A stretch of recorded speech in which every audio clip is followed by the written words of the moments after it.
kami mendapat hikmat kekuatan dari sorga di dalam nama Tuhan Yesus. Haleluya Tuhan. Amin. Puji Tuhan. Silakan duduk kembali. Shalom semuanya. Ya, kita bersyukur di hari ini ya kita masih sehat dan diberkati Tuhan. Bolehkah senyum kiri, senyum kanan? Ya, supaya kita menikmati berkat-berkat Tuhan yang Tuhan janjikan kepada kita. Kita baca satu ayat firman Tuhan di dalam Roma 8. Roma 8, saudara, kita baca dari ayat yang ke-18 sampai ayat yang ke-23. Roma 8, ayat 18 sampai ayat yang ke-23.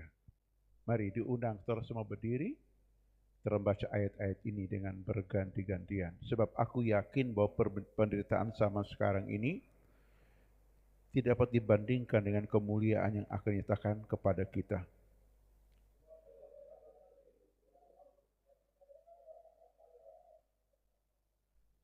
Karena seluruh makhluk telah ditaklukkan kepada kesia-siaan, bukan oleh kehendaknya sendiri, tetapi oleh kehendak Dia yang telah menaklukkannya.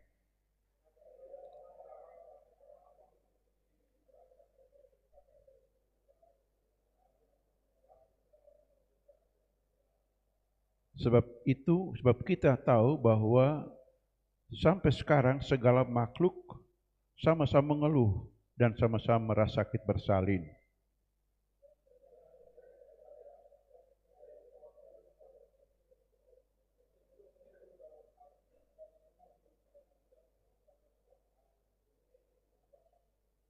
Amin. Silakan duduk kembali. Puji Tuhan. Penderitaan mengerjakan kemuliaan. Jadi zaman Paulus menginjil melayani itu, tantangannya hebat. Berulang kali mereka dianiaya, masuk penjara, ya, melewati gelombang ganas, terpaksa puasa, mengalami kesiksaan yang hebat-hebat, saudara. Tapi waktu sekarang, kalau lihat bahwa, wah, itu kemuliaan, artinya kemerihan yang besar, sambutan yang hebat. Kalau zaman dulu mereka melayani, menginjil, itu penjara menunggu mereka. Zaman sekarangnya enggak. Hotel menunggu, auto mewah menunggu.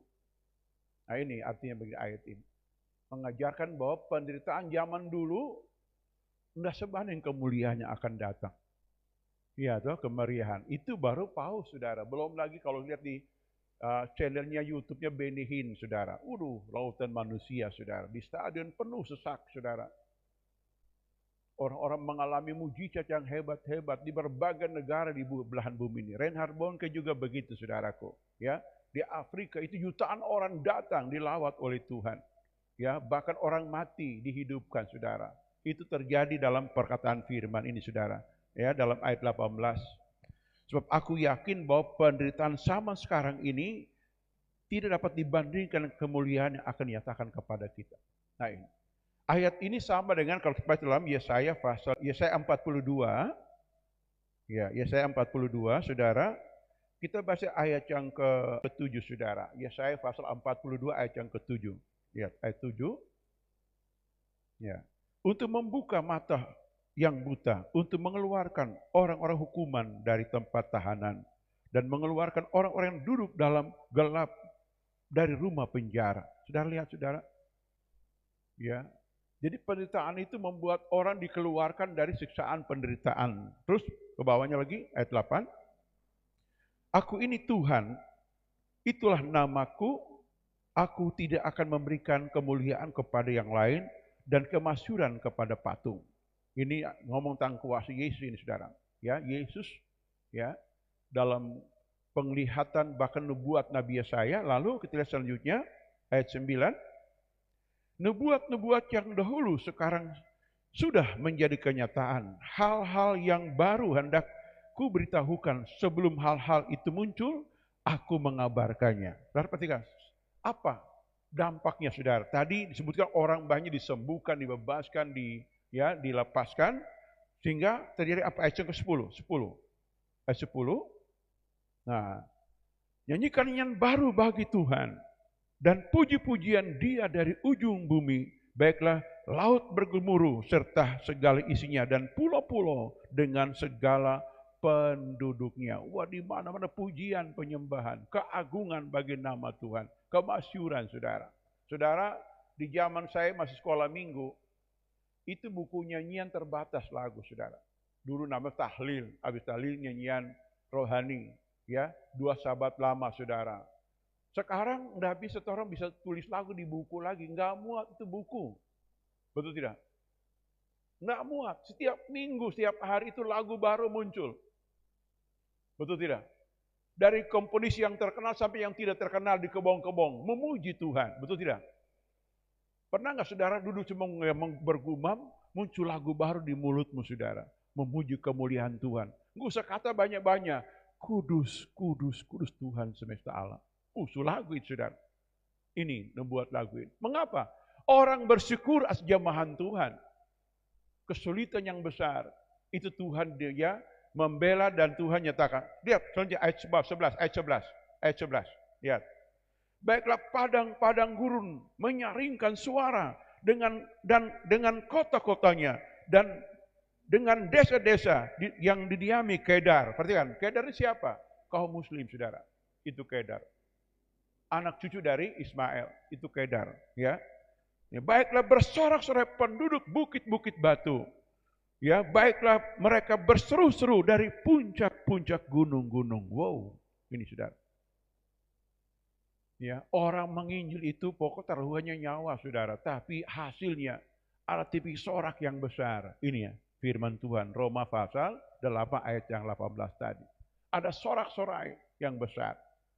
Kemuliaan yang besar yang Tuhan kerjakan. Apalagi kalau saudara dari tempat ini, kalau saudara pergi menginjil, usah jauh-jauh ke Siaojo. Diurapi Tuhan, ya, tahu firman, khotbah saudara. Lihat akan terjadi mujizat yang besar. Orang sakit disembuhkan, orang parlamen jalan, orang buta melihat. Betul tidak? Orang miskin diubahkan nasibnya. Itu saudaraku. Jadi pulau-pulau, ini buah saudara. Pulau-pulau, padang-padang gurun. Kampung-kampung Kedar Nabayot. Banyak orang salah memberitakan Injil. Mereka menghina Nabi. Nggak usah. Orang nggak perlu menghina Nabi agama lain. Kita agama tidak perlu. Kita beritakan kebesaran, kebaikan Tuhan. Bahwa Tuhan berjanji mengampuni dosamu, menyembuhkan sakit penyakitmu, menyelesaikan segala kesulitanmu. Karena dialah sumber hikmat dan kuasa. Dialah berjanji dan akan muncul tepik sorak, saudara. Ada keluarga mungkin hancur-hancuran. Betul tidak? Karena lihat balik ke Roma tadi, saudara. Balik kita ke Roma, saudaraku, disebutkan begini, ya. Ayat 19. Sebab dengan sangat rindu seluruh makhluk menantikan saat anak-anak Allah dinyatakan. Saat kapan orang diurapi Tuhan. Kalau kembali ke sejarah Alkitab dalam Kisah Rasul, saudara. Satu ketika pada waktu jemaat Antioquia berdoa puasa, muncul suara nubuat. Roh Kudus ngomong, khususkan Barnabas dan Saulus untuk tugas yang aku berikan kepada mereka. Dari situ mereka memanggil kedua orang ini dan mereka berdoa, mereka mengutus Paulus ini dan teman-teman mereka. Ya, dalam 4 kali perjalanan penginjilannya saudara tahu, di desa-desa, di pedalaman-pedalaman, di kota-kota, Paulus ini masuk saudaraku sampai pada suatu kerajaan yang sangat terkenal di zaman itu namanya kerajaan Yunani. Usia Athena saudara, kota penuh patung berhala, penyembah berhala. Dia masuk dan dia melayani mereka. Terjadi mujizat yang besar sampai pernah ular gigit tangannya Paulus saudara. Ular berbisa. Paulus kebas ular ini dan dilempar ke dalam api saudara. Orang pikir ini tidak lama ini orang mau mati. Ternyata enggak mati saudara. Kebal racun. Betul tidak? Iya. Saya ini tanam sirsak di Tendeki. Di bawah sepeteng saudara. Fudang beribu-ribu basarang sit. Ya saudara. Saudara. Kita pergi malas, kita kaget dia teto kita pergi di sini. Ya, kita pergi di sini. Ada di sini. Wah. Saya datang berdoa dalam enggak bengkak, enggak apa-apa saudara. Ternyata saya juga kebal saudara. Kebal serangga. Betul saudara. Saya langsung marah, ngoni tunggu. Kita pergi kumpul kayu kering, kita bakar, orang bubar. Saudara. Banyak sekali saudara. Ya, karena dorang pesarang di dahan itu, sirsak itu saudara, sukai bola sudah besar sekali. Terbang hilang saudara. Kok orang turun malendi itu ya sepeteng itu saudaraku. Karena dia ada muncul sekitar ya 10 cm dari bibir tanah. Saya bilang tunggu ngoni. Kita ambil apa tuh pacul skop kita tutup itu sepeteng sudah tutup semua. Bubarnya anda ngoni saudara. Langsung bubar saudara. Jadi lihat ini saudara. Saya bilang wah. Nah saya pernah digigit kaki 1000 saudara. 1000 wow ya. Dia gigit. Kabas gitu. Langsung dalam langsung. Hilang, gak bengkak, saudara. Sudah lihat, saudara, ternyata janji Tuhan itu kepada orang percaya. Coba saudara pulang kau digigit atau kaki 1000. Nusa nangis-nangis, doa aja dalam nama Yesus. Iya toh? Betul, sudah praktekkan di rumah. Iya toh? Ayat firman Tuhan praktekkan aja. Nggak usah pakai dukun-dukun, saudara. Pokoknya doa kau ludah akan. Kenapa ludah? Tuhan ludah orang bisu, saudara. Betul tidak? Pemulu. Iya toh? Kenapa ludah? Terang hina akan kekuatan racun. Betul tidak? Iya toh? Itu ya sudah lihat. Kenapa? Ya, nah, wah, langsung itu racun itu langsung hilang semua. Betul saudara, ini ya. Jadi kita lihat bahwa segala makhluk merindukan kapan anak-anak Allah dinyatakan. Bilang amin.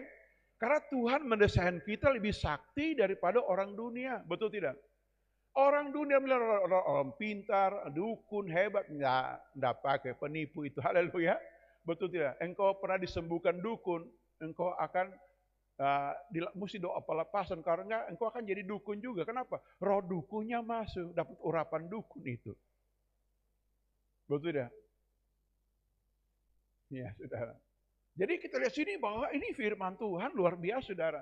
Kerinduan Tuhan semua orang. Makanya ya ada pernyataan begini, Tuhan Yesus agama apa? Tuhan gak beragama. Ya Tuhan semesta alam, dia layak disembah. Setiap lidah harus menyembah Tuhan. Amin. Disebut tadi Kedar, Nabayot akan datang menyembah Tuhan. Semua suku-suku bangsa datang menyembah Tuhan. Tapi pertanyaannya, bagaimana orang mau datang? Ya, Tuhan tunggu orangnya dewasa rohani. Ambil tanggung jawab, pergi. Apalagi masih muda-muda. Iya toh? Itu tidak? Masih muda-muda. Sekarang rencana, sekarang September ini. Tuhan, Desember kita mau pulang kampung. Nah, mesti penginjilan itu. Jangan buang-buang doi dipakai-pakai ombak. To fly ke pulang cuma tidur di rumah, makan ayam kampung lah, pulang ulang ke Manado, ke Bitu. Iya, buat apa leh? Ya, saudara. Sama sini bikin hari raya. Kemana? Mau ke sana Minahasa. Maka apa? Sampai sana paling nasi 2 piring. Pulang bawa ya bulu 1 ujung. Ya, sudah lelah di jalan. Iya toh. Tapi enggak apa-apa saudara, tapi kita nih hidup ini membawa berita ini. Kenapa saudara tahu disebutkan di sini saudara ya? Dengan sangat rindu ya, segala makhluk menantikan saat anak-anak Allah nyatakan. Ini kita begini. Ya. Di dalam Kisah pasal yang keberapa tuh? 16. Ini Paulus punya pelayanan saudara. Dia doa malam-malam, doa saudara. Tuhan, kami mau memberitakan Injil ke Asia. Dia doa begitu saudara.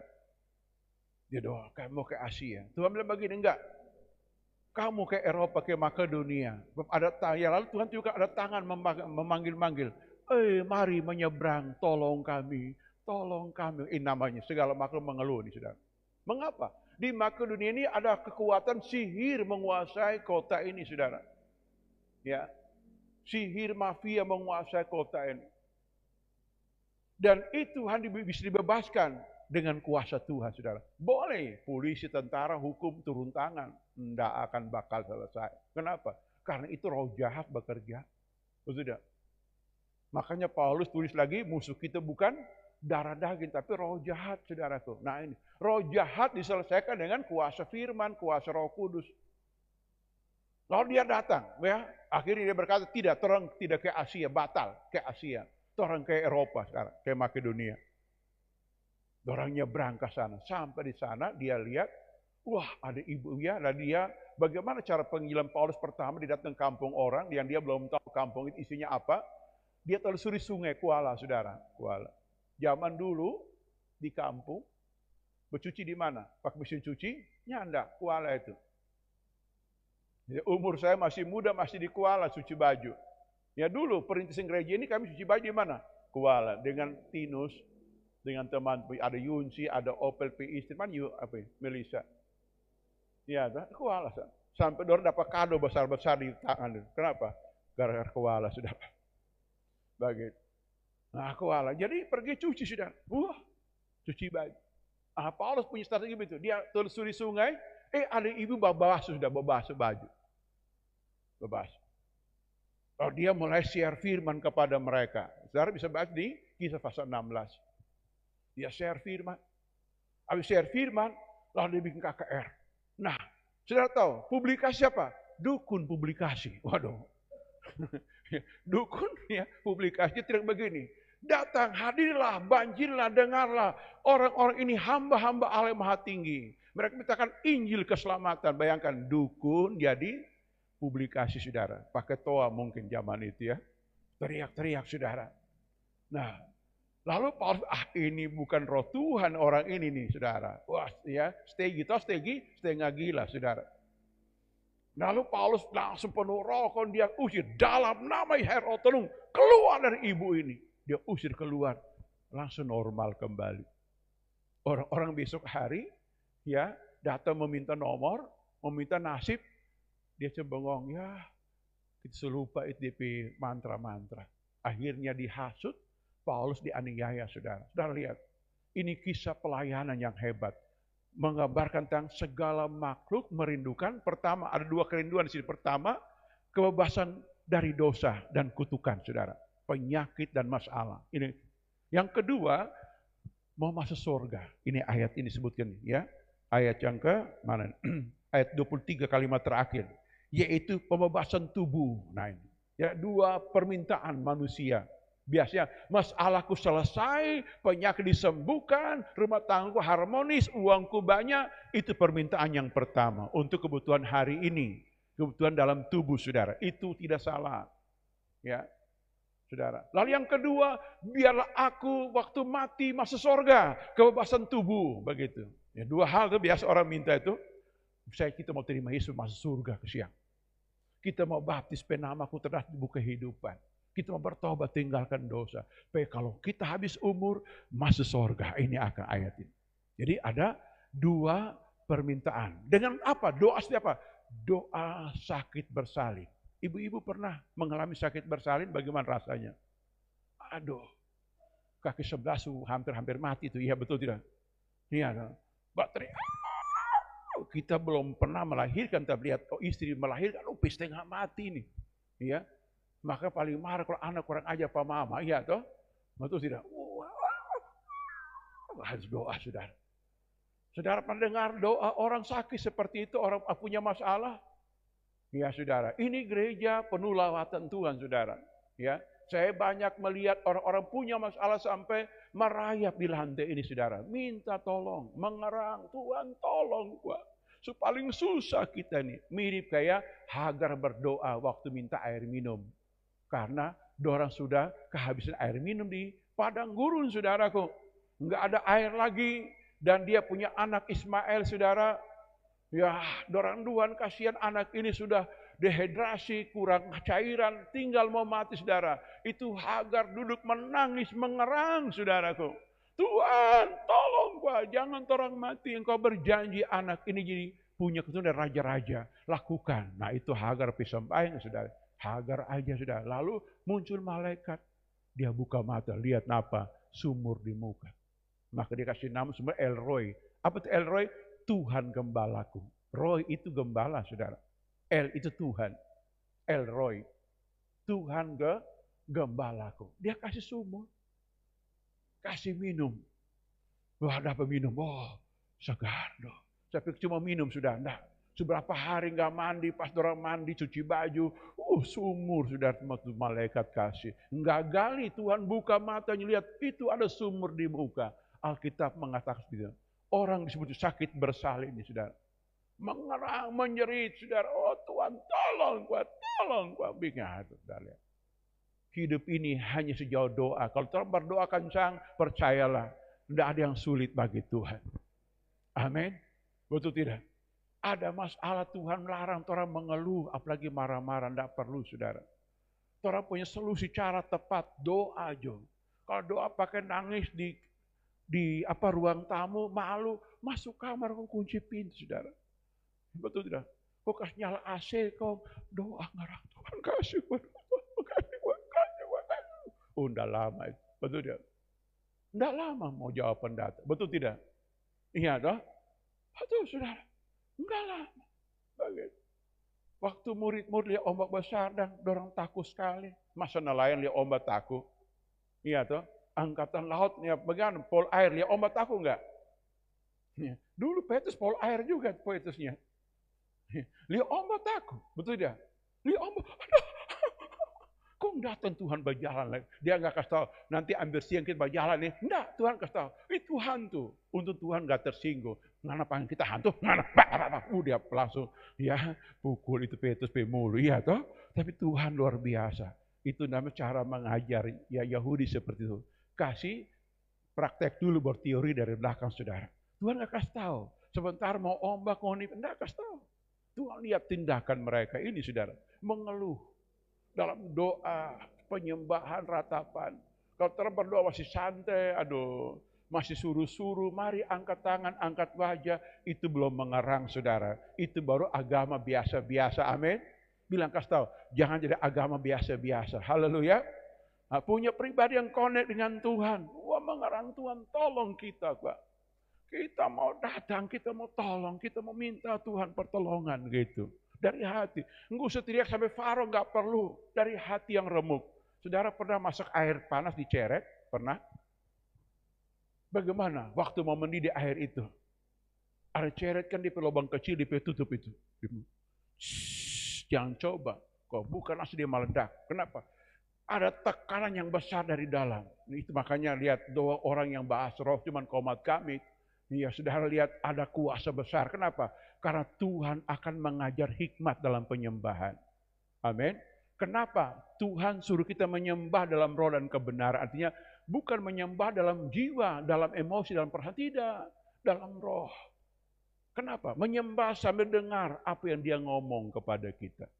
Dia pasti ngomong. Mungkin begini. Hai hambaku. Bikin ini, lakukan ini. Bertindak seperti lihat sana. Ada masalah itu. Ada kepekaan Tuhan berikan kepada kita. Seperti ini saudara. Segala makhluk mengeluh. Di waktu seperti ini saudara, dari waktu ke waktu semua ada kesulitan umat manusia. Maka Tuhan suruh orang bertanggung jawab. Saya baca tadi, pulau-pulau tadi saudara.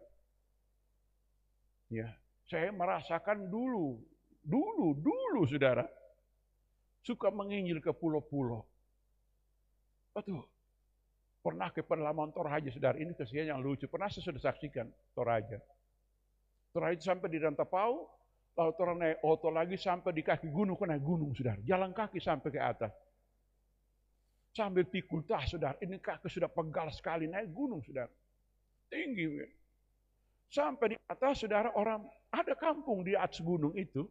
Ya, orang sebagai ya hasil mereka kebun kopi. Ya. Lalu saya tanya begini, sebentar ibadah ini ada orang nggak datang? Saya bilang tanya pada teman pendeta satu ini, ada orang nggak?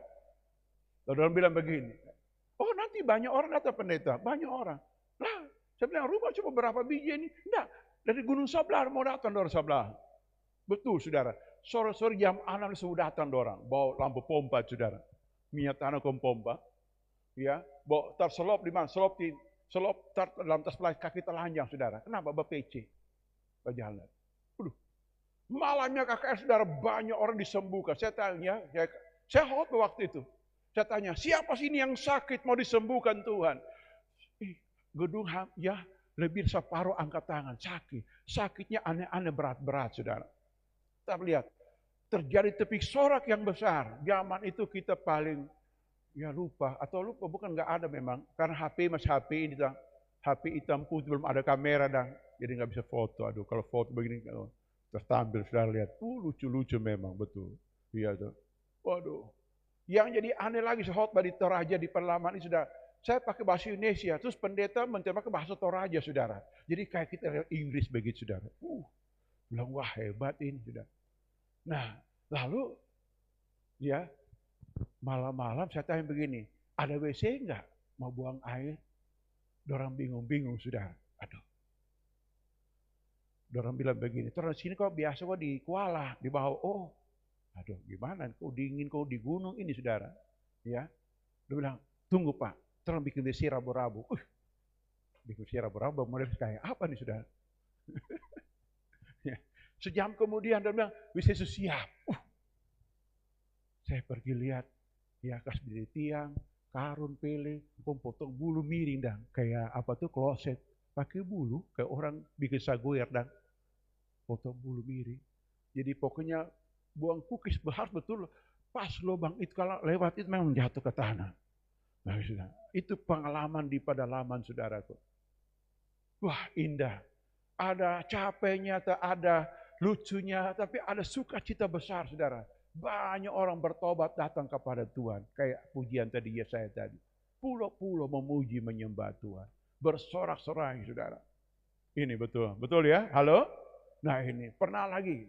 Kami dengan rombongan ke sana Mamuju, daerah Mamuju ke bawah lagi. Ya, saudara. Di tempatnya si Olce dengan si siapa Pekampung itu. Pak Medi Pekampung. Wah saudara. Oh sampai sana banyak orang Bali di sana, orang Hindu saudara. Datang malami jamahan Tuhan, disembuhkan oleh Tuhan. Itu luar biasa. Ke Halmahera lagi saudara, satu kampung. Saudara, nggak ada ranjang, tidur atas bangku gereja. Bangku panjang itu sudah alas tidur jo. Kok malam-malam hujan, banjir masuk saudara. Tapi ada sukacita besar Tuhan kerjakan. Bahwa banyak mujizat terjadi saudara. Dari jalan misi ini banyak sekali mujizat yang terjadi. Nah ini, jadi kerinduan itu saya tahu pengalaman Tuhan berikan. Dan kita berdoa, kegerakan kalau muncul lagi di pelayanan kita, saya percaya Tuhan pasti bikin sibuk. Saya sudah janji mau ke Siau, Ulu sana, bulan depan ini Oktober. Mungkin cuma 2 hari itu. Tanggal saya belum tentukan, ya saudara. Nah, jadi kita lihat bahwa Tuhan pasti mengerjakan hal-hal yang luar biasa. Kenapa? Karena segala makhluk merindukan. Dia mau masalah yang selesai, dia mau penyakit disembuhkan, dia mau mengalami kebangkrutan, kemiskinan dipulihkan oleh Tuhan. Apa bisa kerjakan itu? Alkitab berkata kalau baca dalam pasal Roma 8 ini ada 3 pribadi Tuhan bekerja. Pribadi pertama namanya pribadi Yesus. Di ayat yang ketiga, coba baca Roma 8 ayat 3. Pribadi pertama bekerja untuk demi pembebasan. Sebab apa yang tidak mungkin dilakukan oleh hukum Taurat karena tak berdaya oleh daging, dan dilakukan oleh Allah dengan jalan mengutus anaknya sendiri dalam daging yang serupa dengan daging yang dikuasai oleh dosa. Karena dosa, ia telah menjatuhkan hukuman atas dosa di dalam daging. Ini peranan Yesus ini. Darah Tuhan menyucikan dosa. Semua hukuman yang jatuh pada manusia biasa diambil alih, di take over oleh Yesus. Saudara, ini itu pribadi pertama. Bapa mengutus anaknya turun untuk membebaskan. Makanya dalam berita Injil, berita pengampunan dosa, kita hanya tanya siapa sini mau diampuni dosanya. Tinggal dia responi, angkat tangan jujur. Tuhan langsung mengampuni. Ini perbuatan pertama, saudara. Amin. Perbuatan kedua, ayat 26. Roma 8 ayat 26, saudara. Ya, ayat 26. Demikian juga roh membantu kita dalam kelemahan. Sebab kita tidak tahu bagaimana sebenarnya kita harus berdoa. Tetapi roh sendiri berdoa untuk kita kepada Allah dengan keluhan-keluhan yang tak terucapkan. Tadi doa dalam hati tadi. Tuhan ini kuat. Ini kuat. Ini sangat butuhkan itu. Saya enggak mampu, enggak punya uang, enggak berdaya. Tapi engkau mampu ucapkan sepatah kata saja. Engkau akan terima. Ini roh membantu. Betul tidak? Ini doa orang yang tidak berdaya. Kalau roh, berdoa dalam roh, sudah. Fisik sudah enggak mampu, enggak mungkin, mustahil. Usia apalagi. Belajar pada Abraham. Waktu Tuhan janji Ishak, dia berkata terjanji Allah. Dia tidak mau ragu. Dia terus memuliakan Tuhan. Waktu memuliakan Tuhan dalam doa, roh itu membantu dalam doa. Maka penting kita dibaptis dengan Roh Kudus. Ya, banyak orang nggak ngerti. Mereka berkata ini, kalau bahasa dalam jemaat itu minimal Maksimal 5 orang atau 2-3 orang. Itu dalam bahasa roh pengajaran, saudara. Pengajaran untuk manifestasi nubuat. Tapi dalam bahasa penyembahan, semua harus menggunakan bahasa roh menyembah Tuhan. Amin. Menyembah. Jadi kita harus bedakan. Mana bahasa asing, mana bahasa roh. Bahasa negara. Saya tidak mungkin berkhotbah pakai bahasa roh, nggak mungkin, saudara. Itu bahasa penyembahan dalam universal maupun pribadi. Kita menyembah Tuhan. Kenapa? Saat kita menyembah dalam roh, roh itu membantu dalam kelemahan. Kelemahan otak umpamanya. Iya toh? Umpam saudara mau cipta lagu. Saudara tulis di pesaya. Ya, notnya seperti apa? Saudara menyembah dalam roh sambil bergumam, Jo. Tuhan kasih tahu nada-nadanya. Ini roh membantu. Keterbatasan otak kita. Betul, saya sudah praktekkan itu. Oh, ternyata begini caranya. Iya toh? Dalam hal orang lupa sesuatu. Diam, tenang, dan berdoa dalam roh, Jo. Sebentar Tuhan buka otak ulang, dia kasih. Itu tujuannya. Karena apa? Otak kita terbatas memorinya, betul tidak? Terbatas. Kenapa orang disuruh untuk punya buku catatan, saudara? Apalagi bagian keuangan. Kalau nggak ada pencatatan, aduh lupa dia, betul tidak? Lupa. Kenapa? Karena otak kita terbatas dalam daya ingat. Roh nggak terbatas. Dia membawa doa kita, memberitahukan apa yang kita butuhkan. Contoh di Alkitab yang lama. Daniel berdoa tengah malam, minta kasih sayang Tuhan, meminta Tuhan kasih tahu hikmat atau mimpi yang diberikan pada Nebukadnezar. Itu patung besar. Daniel tahu, roh mengajar dia. Itu rahasianya. Jadi saudara mau jenius, mau pandai, berdoa dalam roh aja. Betul. Bukan besar-besar. Di sini tidak. Dalam hati bergumam. Tuhan pasti kasih jalan. Betul tidak? Apalagi zaman modern seperti ini, aduh luar biasa. Dibantu dengan AI, saudara, ya, artificial intelligence lagi, tambah hikmat roh, aduh jadi jenius orang. Ya, dianggap maha tahu, multi talenta. Padahalnya enggak. Roh yang membantu kita, betul tidak? Roh yang membantu kita dalam kelemahan kita ini, betul saudara. Aduh putus asa gimana ini dia? Aduh setengah bulan ini. Setengah bulan atau akhir bulan enggak perlu. Amin. Tuhan pasti mengerjakan. Apalagi seorang kita dilahirkan Tuhan menjadi pemimpin, kepala bukan ekor. Apa? Pekerjaan kepala itu hidup penuh dengan keputusan. Hidup dengan keputusan. Sebelum ambil keputusan, saudara tahu, kita berdoa. Roh siap membantu kita. Amin. Nah, oknum Bapa bekerja dalam hal apa, saudara tahu? Ayat 28. Lihat ayat 28. Ayat 28. Roma 8 ayat 28. Kita sekarang bahwa Allah turut bekerja dalam segala sesuatu untuk mendatangkan kebajikan bagi mereka yang mengasihi Dia, yaitu bagi mereka yang terpanggil sesuai dengan rencana Allah ini. Bapa siap membantu, bekerja sama, partner. Bayangkan, Yesus suci dosa, Roh Kudus menguatkan dalam doa, dan Bapa siap bikin mujizat. Tepuk tangan untuk karya Tuhan yang besar. Amin. Bapa siap bikin mujizat, saudara. Susah apa orang hidup ini bersama Tuhan? Enggak susah kan? Sehingga Daud menyanyi, hanya dekat Allah saja, aku tenang. Betul tidak? Iya toh. Ada masalah, datang ke Yesus. Selesai, darah sekarang. Tidak punya kekuatan, datang ke Roh Kudus, kasih kuat. Butuh mujizat, datang ke Bapa. Langsung berkata, jadi menurut imanmu. Susah apa hidup kita, amin. Jangan orang sibuk berubah orang, amin. Mungkin saudara kita, keluar kita ada narkoba, ada yang macam-macam dosa mereka, mungkin hidup dalam persinahan, kawin cerai. Bawa Tuhan, Bapa darah mau pergi sucikan mereka Tuhan. Roh mau pergi tolong celikan mereka. Bapa tolong mereka yang mujizat. Jangan hukum mereka, tatap mereka dengan matamu penuh belas kasihan, penuh pengampunan, penuh kasih sayang. Tidak lama dalam bertobat, saudara. Betul. Enggak lama. Kenapa? Karena Tuhan sudah berfirman, Tuhan tidak berkenan pada kematian orang berdosa atau orang fasik. Dia berkenan pada orang-orang yang sudah dibenarkan. Amin. Maka itu suruh berdoa seperti ini. Betul ya? Saya kalau ada masalah, ada pergumulan jarak jauh antar pulau, antar benua, kita tahu Tuhan hadir di mana-mana. Amin. Dia omnipresent. Omnipresentnya Tuhan yang omni artinya besar. Tuhan yang besar itu omni namanya. Presentnya menyatakan diri gitu. Omni, Tuhan yang besar menyatakan diri di mana-mana. Amin. Jam yang sama dia menyatakan diri di sini, di gereja lain, di Amerika, di Eropa, di Australia, di ujung bumi Tuhan itu ada. Tinggal ngomong. Aduh, keluarga kami kasihan, hancur-hancuran, berdosa dan minta ampun. Main judilah, narkoba lah, beginilah, begitulah. Berdoa, Tuhan, seperti aku sudah mendapat anugerah darimu, berikan mereka anugerah juga Tuhan. Lawat mereka, biar darahmu sucikan mereka.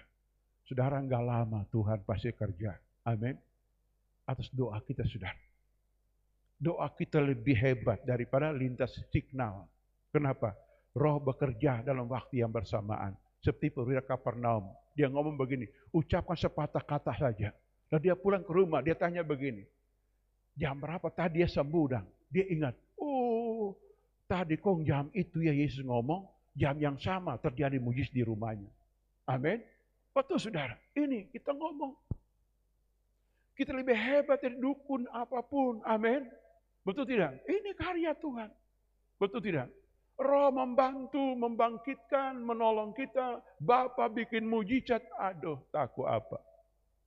Orang tanya tinggal siapa? Dengan Tuhan. Tinggal nyanyi. Kiri kananku ada Tuhan. Sekelilingku ada Tuhan. Dalam hidupku ada Tuhan. Mantap. Amin gak? Maka jangan terlalu melamun di tengah kesepian, di tengah sendirian. Nah, manfaatkan waktu bergaul dengan Tuhan.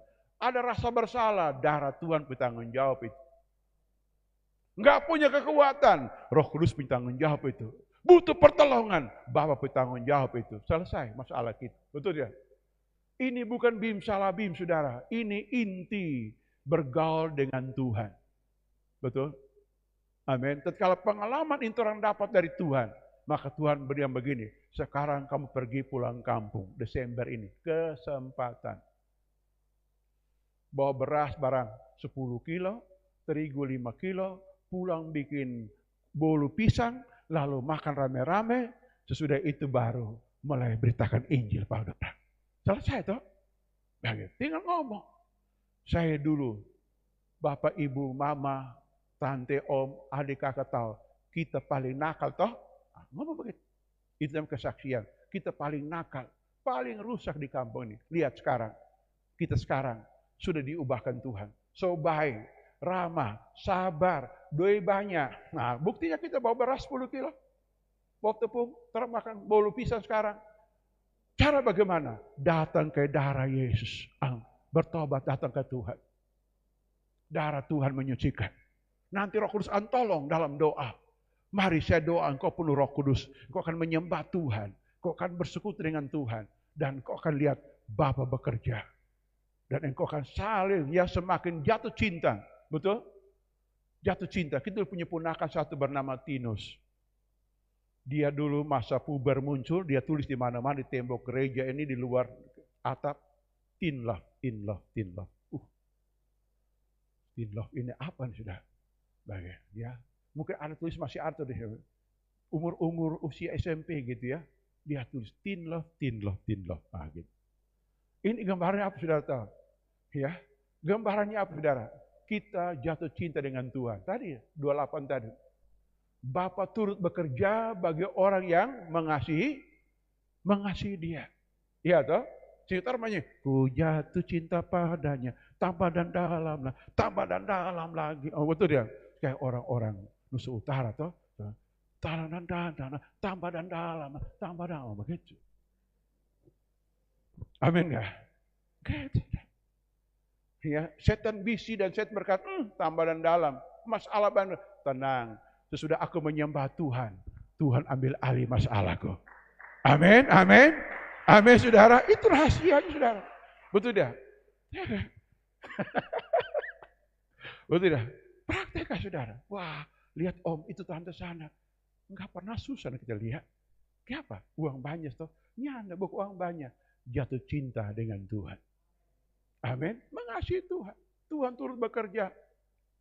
Naik pesawat terbang ngomong. Papa sayang di surga. Betul kan?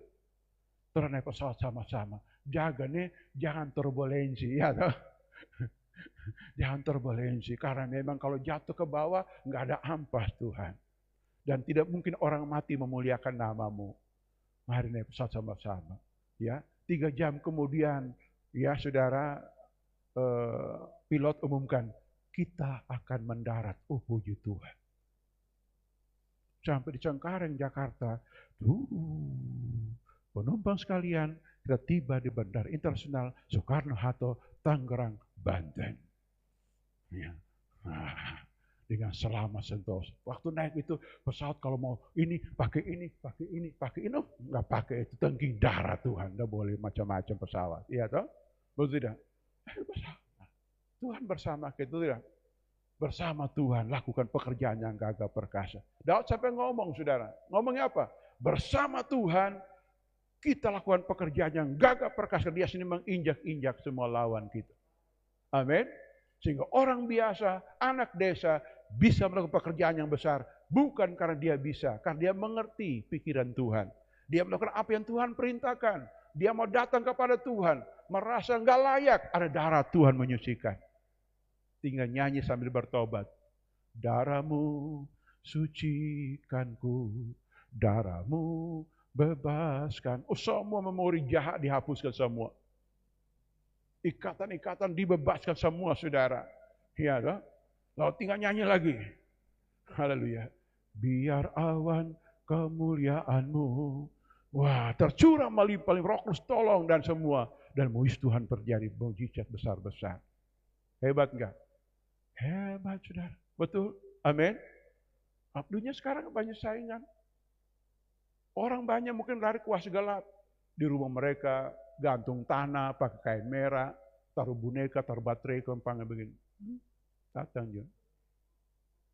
Dia pituan toko, ngantuk-ngantuk, boneka begini. Orang hanya percaya Tuhan yang tentukan mujizat. Dia jaga apa yang orang punya, amin. Taruh uang di laci, tuyul mau datang ambil, enggak. Malaikat pukul dia petangan. Apa ngana, pencuri. Dan Tuhan bangga, orang tidur ngorok aja.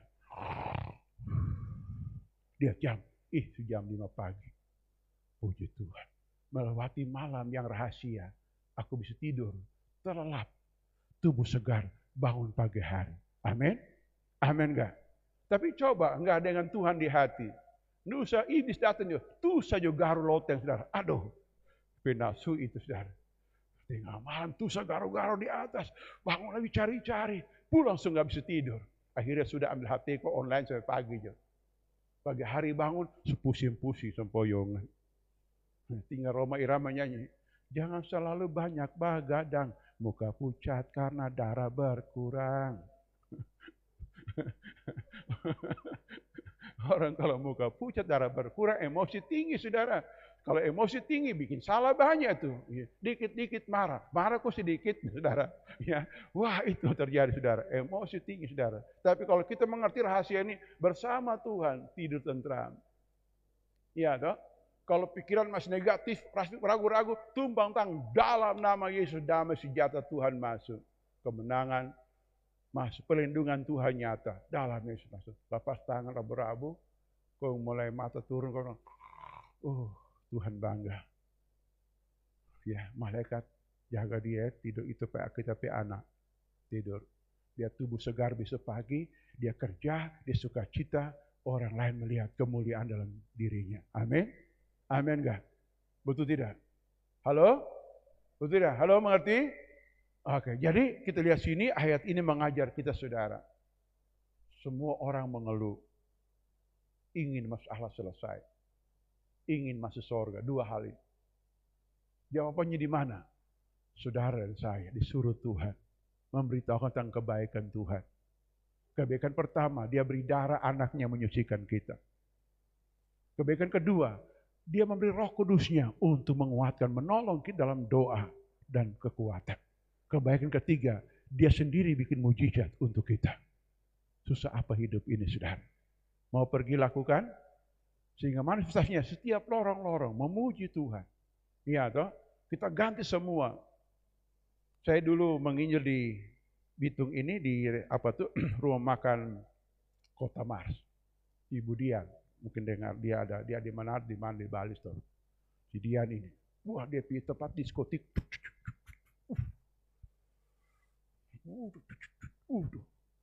Lampunya remang-remang. Orangnya fly sudah. Wah. Lalu Tuhan bawa pertemukan ibu ini sudah. Wah. Terus kami doa, dilawat Tuhan. Ya, waktu berlawat Tuhan sudah. Lalu ibadah di tempatnya sudah. Ibadah tempatnya. Wah. Tuhan lawat di satu keluarga ini saudaraku. Sampai dia sumbang AC itu. Oke. Ya sudah. Dia bilang, enggak boleh nyanyi lagu Padang Gurun. Apa lagu Padang Gurun? Sakitnya hati ini, itu apa Padang Gurun itu? Iya kan? Ada lagu Padang Gurun satu lagi, tapi rohani saudara. Padang Gurun. Tuhan, masih kau mendengarkan doaku? Kapan Tuhan tuli dan tertuduh Tuhan tuli? Tuhan punya telinga, dia ciptakan manusia punya telinga, betul tidak? Dia harus dengar doa kita saudara. Amin. Betul tidak? Jadi kita betul-betul disuruh Tuhan dengar. Sukacita muncul di rumah orang. Bukan karena berdoa banyak. Karena orang melihat keluarga mereka ditolong oleh Tuhan. Saudara nyanyi lagu itu, hidup ini adalah kesempatan. Itu ditulis oleh seorang hamba Tuhan dari Ambon. Ya, bernama William Latumahina. Saya ketemu dengan beliau ini waktu di Tanjung Pinang, Kota Batam sana. Ya, kami disuruh Pak Beni Tangkuman bikin KKR 3 malam. Jadi malam pertama dia khotbah, kedua saya, ketiga Pak Beni Tangkuman sudah. Ya, habis dia khotbah dia cerita tentang pelayanan di Banten. Dia pelayanan di Banten, saudara. Jadi waktu pertama kali dia ke Banten, dia lari pagi. Lari pagi, dia dengar ada keluhan keluarga orang Tionghoa di Banten itu. Si bapak ini ya sakitnya puru basar, saudara. Puru basar. Lalu dia datang, dia lihat, lalu dia bilang begini, saya ini seorang pendeta, boleh nggak saya berdoa untuk engkong ini? Oh boleh, boksu. Ya, paling boksu sudah, pendeta boksu. Boleh boksu, doa. Dia doa, dalam nama sembuh setan banyak keluar dari orang ini. Habis dia doa, nggak aja tidak apa-apa, dia balik. Ya, saya permisi ya mau lari ulang. Mau lari pagi kok ini. Dia lari. Enggak sampai 10 meter, boksu, sini boksu. Si engkong, Tuhan jamah. Maaf, yang keluar dari dubur engkong ini, ular, saudara. Ular besar, saudara. Tidak perut bangkak ular di dalam, saudara. Dari semua keluarga ini bertobat terima Yesus, saudara. Tinggalkan agama lama. Bertobat terima Yesus. Dan bukan cuma itu. Dorang kasih sebidang tanah untuk bangun gereja di daerah Banten. Sampai hari ini beliau dengan itu sekarang DP anaknya, saudara. Itu kesaksian beliau, saudara. Tuhan lakukan hal ajaib. Kenapa? Setelah Tuhan lawat keluarga karena Injil kerajaan Allah. Bukan karena orang mau menginjil, saudara. Dengar. Mereka yang berdoa kepada Tuhan. Tuhan tolong kita susah. Orang gak kenal petora, betul dah? Dan Tuhan bawa orang ketemu dia orang berdoa itu. Iya toh. Mungkin hanya bukan penyakit besar. Amandel dia di leher. Aduh, Tuhan tolong. Aduh, amandel. Ketemu pendeta cuma doa. Hei, amandel keluar. Kempes hilang itu amandel, sudah. Sudah lihat. Itu Tuhan bekerja seperti itu. Kalau di sana berseru, terang siap, Tuhan akan usul ke sana, ketemu. Tanpa terang rencanakan, kayak Paulus tadi. Sebenarnya aku mau ke Asia, Tuhan bilang ke Eropa. Ketemu. Harus begitu, saudara. Doa Tuhan. Beri kami jiwa, buka jalan. Dan harus siap, standby dalam 3 hal tadi. Disucikan darah Tuhan, berdoa roh, dan fellowship dengan Bapa di sorga. Amin. 3 ini dong. Tiap hari. Saya kutip pernyataan filosofis dari Etienne Kuhl. Etienne Kuhl pendiri pria sejati di Amerika, saudara. Dia ngomong begini, jangan berdoa untuk kesempatan tiba, tapi bersiaplah agar kesempatan tiba, saudara. Kan hebat, saudara. Terang bersiap. Sampai firman digenapi, Tuhan akan utus Torah. Amin. Bersiaplah hal apa? Belajar ilmunya, keterampilannya, kudusnya saudara. Bersiap. Standby tiap hari renungkan firman. Lalu kita mulai studi kasus umpamanya. Umpamanya bagaimana menyembuhkan orang sakit sekarat. Terus tahu cara tekniknya. Belajar. Bagaimana menyembuhkan orang, bagaimana konseling orang yang mengalami frustrasi. Bukan, terlalu ilmu, belajar. Dan kalau terlalu berdoa, belajar ilmu, sudah tahu semua, saatnya Tuhan akan orbitkan. Amin. Dan cara bagaimana? Tuhan bikin orang susah sana sini. Nah, terus ngomong dan tahu caranya, Tuhan tolong. Kalau terus nggak belajar, hanya modal semangat, pergi berdoa orang sakit bukan hidup, langsung mati saudara. Kenapa? Karena orang nggak tahu caranya. Amin. Cuma modal semangat, dalam nama Yesus, Jo. Nggak jadi saudara. Mati. Kenapa? Nggak tahu caranya. Begitu. Jadi bagaimana kita melakukan hal ini? Tadi saudara, bersiap latih. Saya beri contoh begini. Kenapa Anda mencari pekerjaan? Dan dia akan wawancara. Keterampilan mau apa? Iya toh? Bagaimana riwayat pekerjaanmu apa? Kamu ahli apa? Keterampilanmu apa? Oh, kamu ke sini kerjain. Nah, gitu. Di dalam Tuhan juga begitu. Dalam Tuhan juga begitu. Banyak buku, banyak literatur di internet, ada banyak. Tinggal baca. Bagaimana konseling orang yang frustrasi. Bagaimana konseling orang yang selingkuh. Kan ada banyak. Tahu caranya. Kita uji, oh iya betul ya. Diurapi Tuhan. Kasih hikmat. Ketemu orang. Ya, bagaimana melayani orang yang kerasukan setan. Bagaimana melayani orang yang sakit parlamen, sakit ini, sakit itu. Kita harus tahu ilmunya sudah. Bagaimana doa pelepasan, nah gitu. Bagaimana konseling, itu contoh hal rohani. Dalam bisnis bagaimana mengelola uang, bagaimana marketingnya, itu dalam berbagai hal saudara. Kalau kita berdoa, Tuhan pasti membawa kita menjadi orang-orang yang menang. Amin. Karena Tuhan sudah mendesain kita punya otak pintar, jenius. Kasih engkau orang jenius. Bilang jenius otakmu, bilang jenius otak saya, hati saya baik, tangan saya terampil, dan mulut saya yes, oke. Amin. Tuhan pasti memakai kita semua. Katakan amin. Sehingga kesimpulan kita hari ini saudara, dengan sangat rindu, semua orang menantikan Tuhan lawat mereka. Tapi dalam penderitaan itu, tujuan Tuhan adalah daging kita, hawa nafsu kita harus kita hentikan, matikan. Hal-hal yang jahat kita mesti buang. Hal-hal yang salah kita selesaikan. Hal-hal yang tidak benar kita mesti lepaskan semua. Dan kita biarkan diri kita dibersihkan oleh darah Tuhan. Beri waktu untuk menyembah dalam roh. Mau di jalan raya, mau di mana-mana, di kamar mandi sambil mandi mungkin bahasa roh, nyembah Tuhan saudara. Di mana-mana. Kita dipimpin oleh Tuhan. Dan Tuhan akan bekerja mendemonstrasikan kuasa mujizatnya bagi banyak orang. Katakan amin. Demikian firman Tuhan untuk kita di hari ini.